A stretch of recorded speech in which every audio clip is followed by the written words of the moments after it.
کوئی شوگر کی پٹی بھی باندھ نہیں چاہتا. حضرت ایوب 18 سال بیمار رہے. زوجہ کہنے لگی دعا کر لو تو آپ فرمانے لگے بی بی سے کہ صحت کتنی دیر رہی؟ اس نے کہا 60 سال. تو آپ فرمانے لگے ذرا بیماری کو بھی 60 سال گزر لینے دو پھر دعا بھی کر لیں.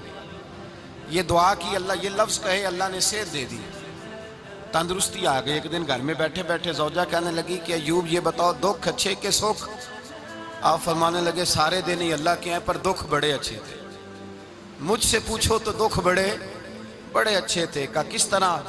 تو حضرت ایوب فرمانے لگے جب میں بیمار تھا تو 24 گھنٹے میں ایک دفعہ میرا رب میرا حال پوچھا کرتا تھا. ایک دفعہ میرا اللہ پوچھتا تھا ایوب تیرا حال کیا ہے؟ فرماتے ہیں 12 گھنٹے تو لذت ہی رہتی تھی کہ میرے رب نے میرا حال پوچھ لیا، اور اگلے 12 گھنٹے میں انتظار کرتا تھا مالک حال دوبارہ کب پوچھے گا. فرمانے لگے اب صحت تو ہو گئی ہے پر اب میرا رب میرا حال تو نہیں نہ پوچھتا. بھائی مشکلات جو ہوتی ہیں وہ تو تجھے سجا دیتی ہیں، سوار دیتی ہیں. تجھے یاد آتا ہے کوئی اپنا، جب تجھے درد ہوتی ہے نا، تکلیف ہوتی ہے، پھر تیرا دل کرتا ہے کوئی کندھا ملے جہاں میں سر رکھ کے رہوں. پھر اسی لیے تو کسی درویش سے کسی نے پوچھا تھا اپنا کون ہوتا ہے؟ تو کہا جو تجھے دکھ کے وقت یاد آئے وہ تیرا اپنا ہے. جو تجھے عین آزمائش کے وقت یاد آئے اور تجھے اس کا نمبر فوراً تیرے موبائل پہ چلنے لگے وہ تیرا اپنا سجن ہے جس کو تو دکھ کے وقت یاد کرے. تو بھائی مشکلات کے بعد جو اللہ آسانی دیتا ہے. حضرت ابراہیم کو آگ میں بھی پھینکا گیا، حضرت ابراہیم علیہ السلام کو ستایا بھی گیا، نکالا بھی گیا، لیکن جب ان مشکلات سے گزرے تو میرا رب فرماتا ہے وَإِذِ ابْتَلَىٰ إِبْرَاهِيمَ رَبُّهُ بِكَلِمَاتٍ فَأَتَمَّهُنَّ قَالَ إِنِّي جَاعِلُكَ لِلنَّاسِ إِمَامًا. کہا جب ابراہیم پورے اترے تو پھر ہم نے انہیں امام بنا دیا. یا اللہ کس طرح کی امامت دی؟ فرمایا میں نے اتنی اعلیٰ شان عطا کی ہے کہ اپنے لاڈلے رسول کو جناب ابراہیم کی نسل میں پیدا فرما دیا ہے. میں نے مصطفیٰ کو ان کی نسل میں پیدا کر دیا، قیامت تک کے لیے ان کا وقار بڑھا دیا. اللہم صلی علی محمد وعلا آل محمد کما صلیت علی ابراہیم وعلا آل ابراہیم. ان کی عظمت بڑھا دی اس لیے کہ جب وہ آزمائش سے گزر کر کے آئے پھر جو آسانی دی. میرے نبی پاک صلی اللہ علیہ وسلم نے دین ابراہیمی کی بہت ساری چیزوں کو رکھا.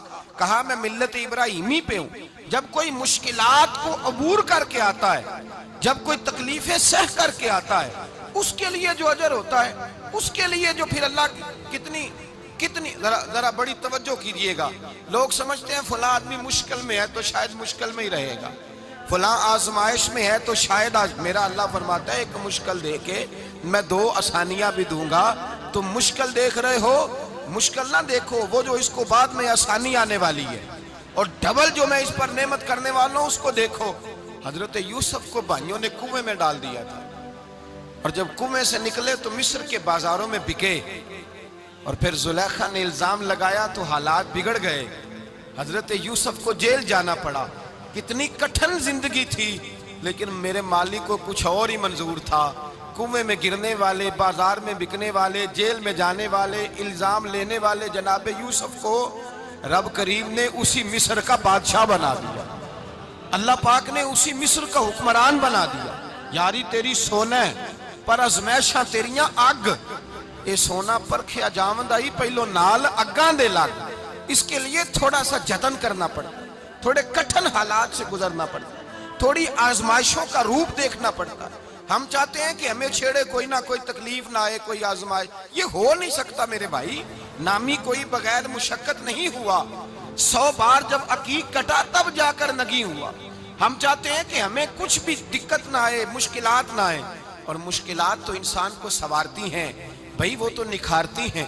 کبھی پوچھا کرو جا کر کے کسی گندم کے دانے سے کہ تو کہاں سے ہو کے آیا ہے، کہاں سے نکل کے آیا ہے، تو وہ بتلائے گا کہ بڑے مشکل مراحل سے گزرا ہوں اور پھر اللہ نے مجھے طاقت دی ہے کہ میں انسان کے وجود کا حصہ بناؤں.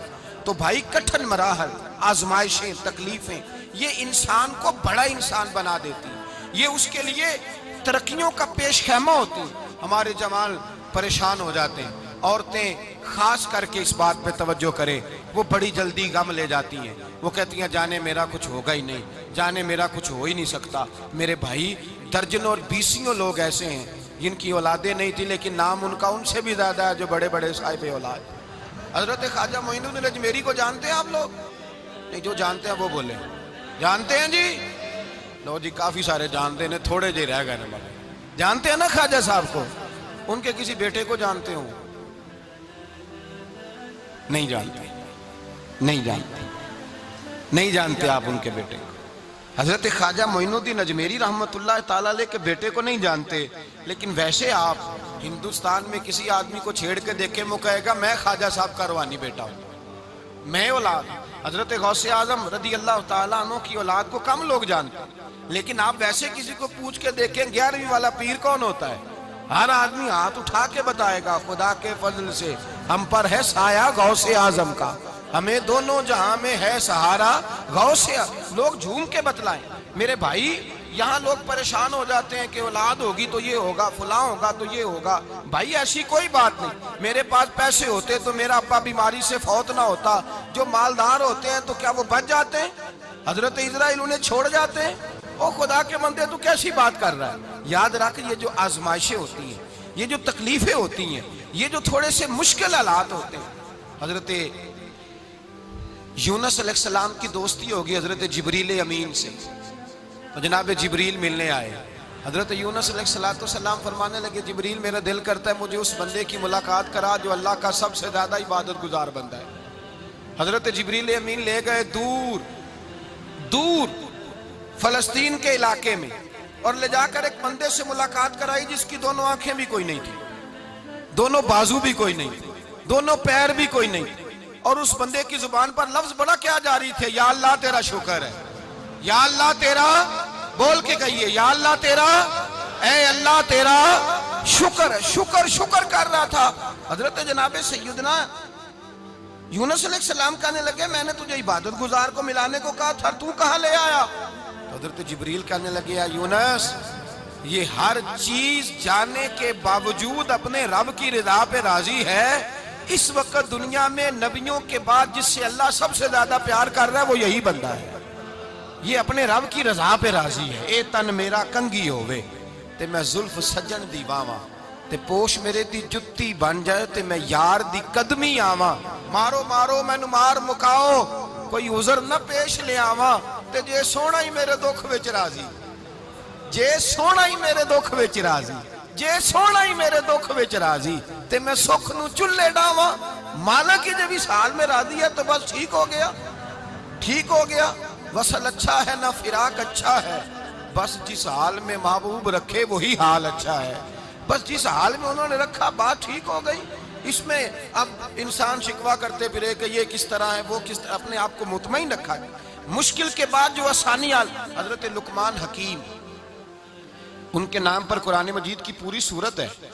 حضرت لقمان حکیم علیہ رحمہ آپ اپنے بیٹے کو نصیحت کر رہے تھے، کہنے لگے بیٹا کو مشکل آئے تو گھبرانا نہیں، کوئی مشکل آئے تو کرے بیٹوں کو سمجھ آ جائے کہ مشکل آئے تو، سمجھ آ رہی ہے بات کی، مشکل آئے تو۔ اور کیا خوبصورت جملے، بیٹے کو بٹھا کے کہتے ہیں بیٹا چھوٹی مشکل آئے گی تو اللہ بڑی مشکلات آسان کر دے گا، سمجھو چھوٹی مشکلات آئیں تو اللہ نے بڑی مشکلیں اس نے آسان کر دی۔ اور آپ کو بتاؤں اصل انسان ہوتا ہی وہ ہے جو مشکلوں میں جینے کا ڈھب سیکھ جاتا ہے، وہ بن جاتا ہے جو کرب کے حالات میں جینے کا سلیقہ سیکھ جائے۔ اپنے بچوں کو یہ سمجھانا، حضرت لقمان بیٹے مشکل آئے تو گھبرانا نہیں، بڑی کو ٹال دیتی ہے، وہ نیکی کا اور آسانی کا پیش خیمہ ہوتی ہے، اللہ اس کے بعد آسانی سمجھا رہے ہیں۔ کچھ دنوں کے بعد کہنے لگے آؤ فلاں اللہ کے نبی کی ملاقات کو چلیں، فلاں نبی علیہ السلام سے ملنے چلتے ہیں۔ اس زمانے میں جو نبی تھے ان سے ملنے چلے گئے، بیٹے کو بات یاد تھی، گھوڑے پہ بیٹھے، امام ابن جوزی نے اس کو لکھا ہے، گھوڑے پہ بیٹھے تھے دونوں کے پاس گھوڑے تھے۔ اب رستہ بہت زیادہ تھا، کھانا ساتھ لے لیا، پانی ساتھ لے لیا، رستہ لمبا تھا، صحرا کا علاقہ تھا۔ جب جانے لگے تو اتنی سخت گرمی ہوئی کہ گھوڑے بھی بے ہوش ہونے لگے، اچانک ایسی گرم لو چلی کہ گھوڑے بھی۔ اب دونوں باپ بیٹا جو تھے وہ بڑی جوش میں تھے کہ جانا ہی جانا ہے، گھوڑے سے اتر کر کے پیدل چلنے لگے۔ اب پیدل چلتے چلتے ذرا آگے گئے تو اب گرمی میں جتنا بندہ پیدل چلتا ہے اتنا پیاس بھی زیادہ لگتی ہے، تو پانی پیتے رہے، کھانا کھاتے رہے، کھانا پانی بھی ختم ہو گیا۔ تھوڑا آگے چلے نا، اس قدر تکلیف بڑھی کہ حضرت جناب لقمان کے بیٹے کے پیر کے اندر ایک ہڈی پیوست ہو گئی، اتنی بڑی ہڈی تھی وہ اندر ہی چلی گئی پیر، خون کے فوارے گرنے لگے، بیٹا بے ہوش ہو گیا۔ حضرت لقمان اس کے سرانے بیٹھے تو بیٹا تھا نا، آنکھوں میں آنسو آ گئے۔ بیٹے نے آنکھ کھولی تو کہنے لگا ابا جی آپ تو صبر کرنے والے ہیں، آپ رو رہے ہیں۔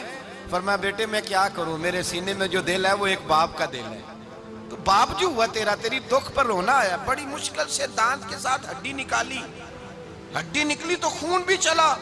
صاحب زیادہ کہنے لگا حضور آپ نے تو کہا تھا ہر مشکل کے بعد آسانی ہوتی ہے، اور چھوٹی مشکل دے کے اللہ بڑی سے بچا لیتا ہے، تو ہم تو اچھے کام چلے تھے، مشکل پہ مشکل، مشکل پہ مشکل، یہ کیا ہے؟ حضرت لقمان کہنے لگے بیٹا نہ تو رب کی حکمتوں کو جانتا ہے، نہ پوری طرح میں جانتا ہوں، لیکن جو میں نے کہا تھا وہ بات سچی ہے۔ فَإِنَّ مَعَ الْعُسْرِ يُسْرًا إِنَّ مَعَ الْعُسْرِ يُسْرًا، اللہ ہر مشکل کے بعد آسانی عطا فرمائے گا، اور فرمایا میرا ایمان ہے کہ ضرور ضرور عطا فرمائے گا۔ یہ بات کہہ رہے تھے کہ سامنے سے دھواں اٹھا، اتنا سخت دھواں اٹھا کہ آپ نے سوچا شاید وہاں آبادی ہے، وہاں جاتے ہیں۔ وہاں چلنے لگے تو پیچھے سے کسی نے آواز دی ٹھہر جاؤ، رکو، وہیں رک گئے۔ تھوڑی دیر گزری تو کہا رک جاؤ، جب رکے تو ایک بولنے والا بولا، کہنے لگا تمہارے لیے تھوڑی دیر کے بعد جانوروں کا بندوبست کر دیا جائے گا، کھانے کا بھی بندوبست ہو جائے گا، بچے کا پیر بھی صحیح ہو جائے گا، چلے جانا، لیکن ذرا ٹھہرو۔ حضرت لقمان کہنے لگے بولنے والے تو کون ہے؟ تو کہنے لگے میں اللہ کا فرشتہ ہوں، میں اللہ کا فرشتہ ہوں۔ کہا اللہ کے فرشتے اور یہ سارا کچھ کیا ہے؟ تو فرشتہ کہنے لگا اصل بات یہ ہے کہ سامنے بستی پر مجھے عذاب نازل کرنے کا حکم ملا تھا، آپ بڑی تیزی سے آ رہے تھے، میں نے رب سے دعا کی کہ اللہ اس باپ بیٹے کی غلطی کوئی نہیں، مہربانی فرما۔ رب نے پہلے آپ کو صحرا میں الجھایا، پھر میری دعا کی برکت سے آپ کے گھوڑے ٹھہر گئے، پھر میری دعا کی برکت سے آپ کا پانی ختم ہوا، پھر میری دعا کی برکت سے آپ کے بیٹے کو زخم آیا، پھر میری دعا کی برکت سے سامنے سے دھواں اٹھا۔ فرمایا یہ جو تمہیں مشکل پہ مشکل آ رہی تھی، یہ تو میرا رب تمہیں عذاب سے بچانا چاہ رہا تھا، یہ جو تمہیں مشکل پر مشکل آ رہی تھی تو میرا مالک تمہیں عذاب سے بچا رہا تھا، تم سمجھ نہیں رہے تھے۔ حضرت لقمان نے بیٹے کی طرف دیکھا تو بیٹے کہنے لگے ابا جی بات بالکل سچی ہے، افضل الذکر لا الہ الا لا الہ الا، اور پھر پڑھنے لگے حسبنا اللہ و نعم الوکیل نعم المولا و نعم النصیر۔ یہ ورد ہونے لگے۔ بھائی جب تجھے مشکل آتی ہے، آزمائش آتی ہے، تو اس وقت سمجھتا ہے پتہ نہیں میرے ساتھ کیا بننے لگا ہے۔ اللہ تبارک و تعالیٰ چھوٹی مشکل دے کے تجھے بڑی سے محفوظ رکھتا ہے، چھوٹی بیماری دے کے تجھے بڑی سے محفوظ رکھتا ہے۔ بلکہ میں ایک دفعہ ایک تکلیف میں، ایک آزمائش میں مبتلا ہو گیا، تو میں نے اپنے حضرت سے کہا کہ حضور سارے دکھ کٹھے ہی آ گئے، کیا کیا جائے؟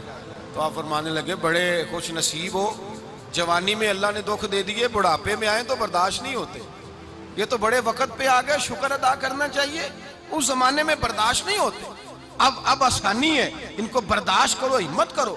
میرے بھائی یاد رکھیں آزمائشیں، تکلیفیں آپ کو بڑا کرنے کے لیے آتی ہیں۔ ہم آزمائش کو برا جانتے ہیں، دکھ کو برا جانتے ہیں، دکھ تو بڑے پیارے ہوتے ہیں، یہ رونے کا سلیقہ سکھاتے ہیں، یہ اللہ کو منانے کا طریقہ سکھاتے ہیں، یہ مسجد میں جانے کا۔ وہ جو سکھی بندہ ہے نا، سکھی، مجھے ایک صاحب کہنے لگے دو قسم کے لوگ مدینے سے آتے ہیں، مدینہ شریف پوچھنے لگے، کہنے لگے حضرت جی دو قسم کے بندے ہیں، کچھ واپس جاتے ہوئے تڑپ رہے ہیں، کچھ تصویریں کھینچ رہے ہیں رخصتی کے وقت، فرق کیا ہے؟ تو میں نے کہا وہ جو تصویریں کھینچ رہا ہے وہ امیر آدمی ہے، اسے پتا ہے کہ میں پھر ٹکٹ لے لوں گا، مہینے کے بعد پھر آ جاؤں گا، اور یہ مدینہ چھوڑتے ہوئے تڑپ رہا ہے، یہ کوئی غریب ہے، یہ کہہ رہا ہے پتہ نہیں دوبارہ موقع ملے کہ نہ ملے، یہ دکھی ہے، یہ آزمائش میں دکھی۔ سکھی بندہ تو مکے جا کے نہیں روتا، وہاں بھی کھڑا ہے، ڈٹ کے کھڑا، دکھی کوئی نہیں تو روئے کیسے؟ روئے کیسے؟ دکھیے دی گل دکھی آئی جانے، دکھیے دی گل، کیا خوبصورت لفظ ہے میاں صاحب کی، اور لفظوں میں حسن دیکھے، کہنے لگے دکھیے دی گل اے دکھی آئی جانے، تے سکھیے نو کی خبراں، تے یار جنہاں دے موت نے مارے روندے نہیں تک تک قبراں۔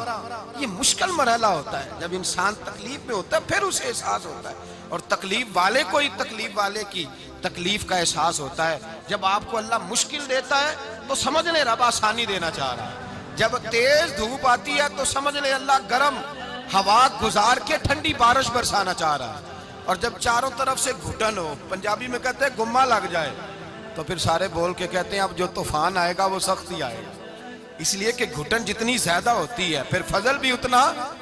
جن لوگوں نے تکلیفیں زیادہ سہی تھی رب نے عزتیں بھی زیادہ ہی عطا فرمائی، جن لوگوں نے تکلیفیں زیادہ سہی نا انہیں اللہ نے درجہ بھی۔ حضرت بلال حبشی نے بڑی تکلیف سہی، مارا کرتا تھا امیہ، بڑا مارتے تھے، اتنا مارتے تھے کہ موٹے، آپ نے کبھی دیکھے ہیں دیہاتوں میں موٹے موٹے پائے ہوتے تھے چار پائیوں کے، موٹے موٹے پان کی چار پائیاں اور بڑی چار پائیاں کافر بچھا کے بیٹھ جاتے اور حضرت بلال حبشی کے پیر ان کے نیچے رکھ دیتے، ہاتھ ان کے نیچے رکھ دیتے، آگ لوہا گرم کر کے اس کے اوپر ننگے بدن لٹا دیتے۔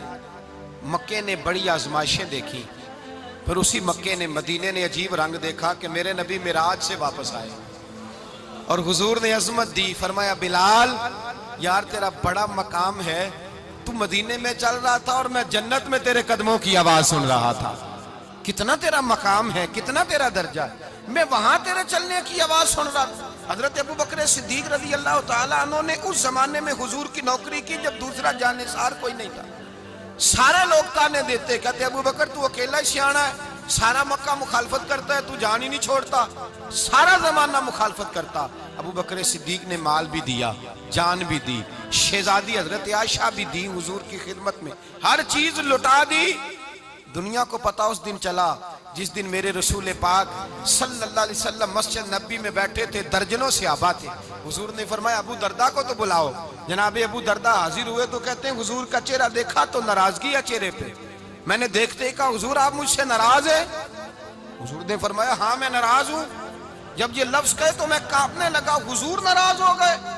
میں نے کہا یا رسول اللہ میری غلطی۔ تو نبی پاک نے فرمایا تو میرے ابو بکر کی عظمت نہیں جانتا؟ حضور جانتا ہوں۔ حضور کیا ہوا؟ نبی پاک نے فرمایا کل تو گلی میں گزر رہا تھا، ابو بکر بھی گزر رہا تھا، تو نے سوچا ہی نہیں تو میرے ابو بکر کے آگے آگے چل رہا تھا؟ یہ خیال ہی نہیں آیا تجھے پتا نہیں کہ جس نے میرے ساتھ نیکی کی میں نے بدلہ چکا دیا ہے، ابو بکر کا بازو تھام کے اللہ کی بارگاہ میں لے جاؤں گا، میرا رب بھی اسے بدلے عطا فرمائے گا۔ یہ عظمت، یہ شان، یہ بلندی اور رفعت مشکلات سے گزرنے کے بعد ملی۔ میرے نبی پاک صلی اللہ تعالیٰ علیہ وسلم کے ساتھ مولا کائنات شیر خدا حضرت علی نے 9 سال کی عمر سے وفات شروع کی اور تا دم آخری حضرت علی نے وفا کی مصطفیٰ سے، کٹھن مراحل سے گزرے، کٹھن مراحل سے۔ حضرت علی کہتے ہیں میں ہر جنگ میں ہر جہاد میں ساتھ تھا، پر جس دن مکے اور مدینے سے آنے والوں کو حضور بھائی بھائی بنا رہے تھے، مہاجر اور انصار کو بھائی بھائی بنا رہے تھے، فرماتے ہیں میں تنہا کھڑا تھا، کوئی کسی کا بھائی بن گیا، کوئی کسی کا بھائی بن گیا، میں اکیلا کھڑا تھا اور میں سوچ رہا تھا کہ یار میں کدھر جاؤں۔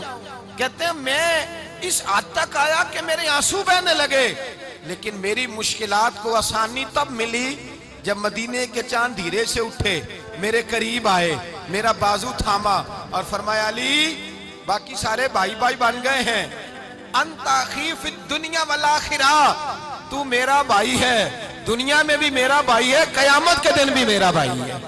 حضور نے اعزاز دیا اور غدیر خم کے موقع پر حضرت علی کا بازو تھام کے